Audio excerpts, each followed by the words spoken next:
Thanks for joining us on Health Talks today. We're really privileged to be coming from the Trupp Cooking School in Paran, Melbourne.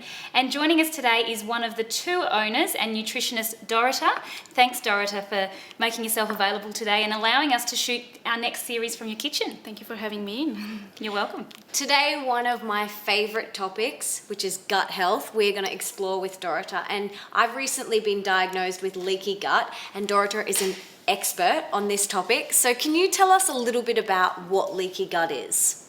Definitely, yes. Well, leaky gut is nothing but, as it sounds, you're leaking substances into your bloodstream through your gut, right? Through your gut intestine lining. And it is because it's not functioning well. And there are many reasons why it wouldn't function. So your food is not digested properly, it escapes into your bloodstream and your immune system responds to it. And so how does it get leaky in the first place? Yeah. Well, yes. Well, really, it is all coming down to the gut bacteria that we all carry in our gut. And we might not actually know that we carry about 2 liters of a gut bacteria within the structure. So wow. I believe that would be something, the volume-wise would be something like that. Wow. So there will be as much bacteria in your gut. That's good though. That's a good thing. That's a good thing though. Okay. Yeah, that's something that we're supposed to have, right? Okay. And it has to have a specific composition. It has to be a healthy composition of a gut of bacteria. Mm-hmm. And we want to make sure that we nourish it, and there are many ways to do it. Okay, so things like antibiotics, alcohol, drugs, those sorts of things would potentially strip away this lining. That's right. There's many things that can affect it, and antibiotics being the major cause of it. Some species going to recover within 2 weeks or 7 weeks. Other can take up to 16 months, so over a year. 16 months. 16 so months. 16 months from when you've, say, taken antibiotics to when your gut will be healthy again. And return to its That's a really long time. But it might not even happen. You might have destroyed it, and for good. For good. And that's and why never, some people can you never repair it? You can repair it, but you have to take an action. If you're not going to take an action, that's what you're experiencing. Okay. You're gonna have a leaky gut syndrome. Yeah, wow. And I think people don't realise the consequences of taking antibiotics, and it's just like this quick little fix, and they have a little sniffle and they'll go get antibiotics. But those sorts of things, can be treated naturally as well. So, I think it's something to really consider every time you're about to take antibiotics. Do I really need this right now? Yeah.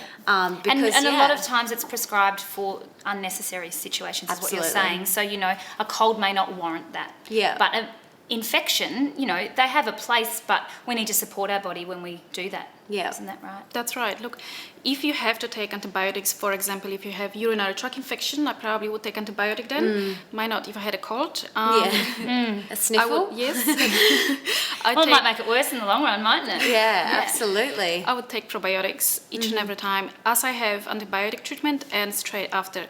And I would go even further, and I would include probiotic foods into my diet. Mm-hmm. So what are some probiotic foods? Well, might look a bit of like an alien, but I can tell you that I can tell you that this is something that we've been eating since as long we exist. We've always had probiotic foods in our diet. It is really since we invented fridge that we've stopped fermenting foods, and we stopped having fermented foods and probiotic foods in our diet. So this is one of probably less scary looking. That's just fermented milk. It looks nice. Yes. And It's called it's delicious kefir, too. isn't it? It's a kefir. Kefir, So, yeah. Yes, it's a kefir. So it's fermented by bacteria that you can see it in here. You dropped it into the milk, and that's it. And it ferments over a few days. It ferments over 24 hours. 24 That's right. hours, yeah. 12 to 24 hours, and it's ready to drink. It's full of beneficial probiotic bacteria that will add to the health of the digestive tract. Okay. And how often should someone, say, who's experiencing leaky gut like myself, how much should I have of that? Well, probably start slowly. Yeah, So I might and have work my way up. Yep. I probably would supplement a little bit with the probiotics to start with a really good brand, practitioner range, stronger strains of probiotics. And I would include probably 1 teaspoon every day of kefir, or is it kombucha tea, which I'll show you in a moment. And then I probably have a 2 teaspoon a day after, and make my way up as the time passes. What happens if she didn't do that? If What she had happens? leaky gut and she just drank this, what would happen? The whole thing. If she just went, Well, the good thing is you're not gonna die. it's good. Right. It's a bonus. But we have to understand that the probiotic foods are as well a detoxifying foods, so they might be having a little bit of an effect on the way we feel after we ingest them, and that is they can make us a bit bloated or they can make us a little bit drowsy, and it is because you're getting that the good bacteria into your gut, and it's being now acting, killing the bad bugs. It's like a little fight going on into your system, and there's a lot of toxins boxing being match. produced. Yeah. It's a boxing It's match. Yeah. That's right. So there's a lot of toxins being released, Yeah. and as a result, they may make you feel a bit sluggish and sick. But it So won't damage it any won't further. damage. No, it's your helper. So Yeah. you really what you're doing is you're giving yourself an active aid to overcome any bad bacteria overgrowth. So slowly, as you increasing the dose, you Yeah. will feel much better. And Yeah.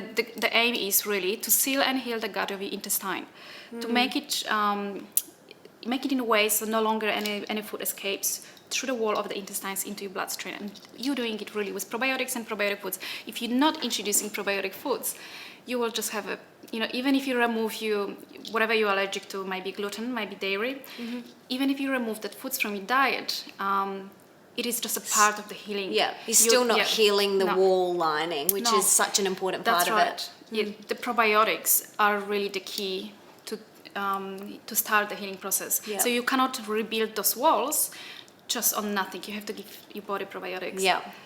Looks good. So I'm interested in finding a little bit out about the tea. That's right. That's a kombucha tea. Sorry, my accent.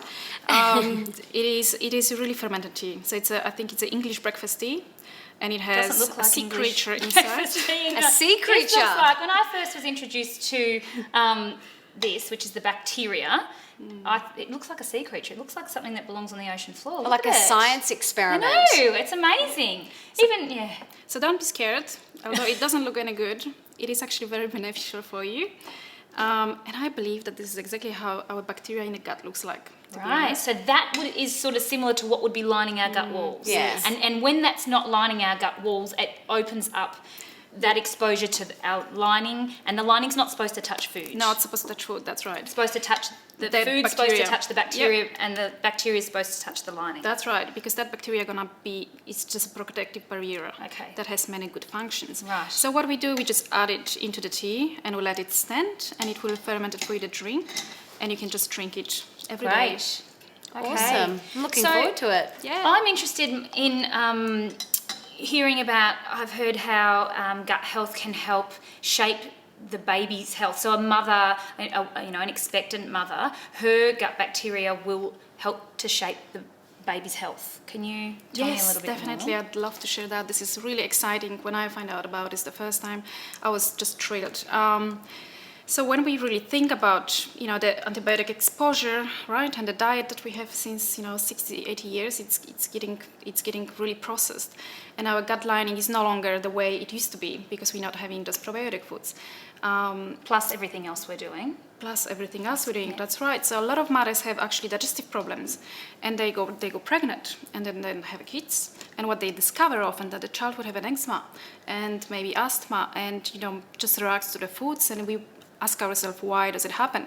And really, it has to do with the gut bacteria, and the gut bacteria that you have as a mom, you're passing it onto your child through the birthing process as well as breastfeeding. So whatever composition you have, this is exactly going to be in your child, and this is a window of opportunity for you as a mother to actually actively act and make a difference to the health of your child and prevent a whole lot of a host of diseases by supplementing with probiotics and making sure that first of all you are healthy. And you have a strong bacteria in your gut, and you're passing that into your child that's gonna be developing normally and healthy and perfectly. Because that's even been linked with things like autism, hasn't it? That's right. Well, yes. What we discover now that every autistic child has an inflammation in the gut, and really by healing the gut, you're healing the autism. And this is not really out there. Like we That sounds a we bit more and radical, more doesn't it? Like, yes. let's heal autism. Well, let's heal. There's many people who've done it, many doctors who've done it. I've got this amazing book about a Russian lady that she's healed her son with Wow, a diet that's amazing. by healing the gut with probiotic food. So it's just amazing concept, and which is a great future for the poor children. Absolutely. But the gut is like the driving force. Like this is our center where everything happens. That's right. That's right. Let's think about this. What's the main purpose of having the digestive tract? Is to nourish you, break down the food, and from there you grow and then develop. Yeah. So would you say, if a mother was thinking of having a baby, she really heals what's going on for her first before she makes that decision? That's right. Yeah. Sometimes it's too late. There'll be a lot of mothers that might have digestive problems listening to it and think, oh my God, what's going to happen now? But it's really not difficult to, just to give probiotics to your child after he's born. If you have a problem, you assume your child will have exactly the same problems, unless you're going to act. So there are actually tests now that you can do to see if your child has predisposition to have autism. Just looking at the composition of the bacteria flora. Of the mother. Of the child even, Of the and child, the mother. okay. And the child after he's born. So it's a one simple test you can do, and then if you have to take an action or not. And then just thinking as well about, do I expose my child to antibiotics at 3 months of age or 6 months of age? Is that necessary? Because remember how antibiotics would kill the good bacteria and there'll be a window of opportunity for a bad bacteria to establish itself. Right. And if the child will have established, let's say, Clostridia bacteria, it's a Clostridia bacteria that causes a lot of symptoms that autistic children have. That's later on very hard to get rid of it, but we just don't want to give a bacteria an opportunity to thrive. So you eat probiotic foods and have probiotic supplement. Great. And you prevent host of problems. Yeah, it's so interesting. So we're going to be fortunate enough that Walter, Dorota's husband, will join us in another segment shortly, and he's going to explain to us and show us how we can make some probiotic and fermented foods. But I want to thank you again for joining us today. Thank you for having me. Thank you. Pleasure. Thank you.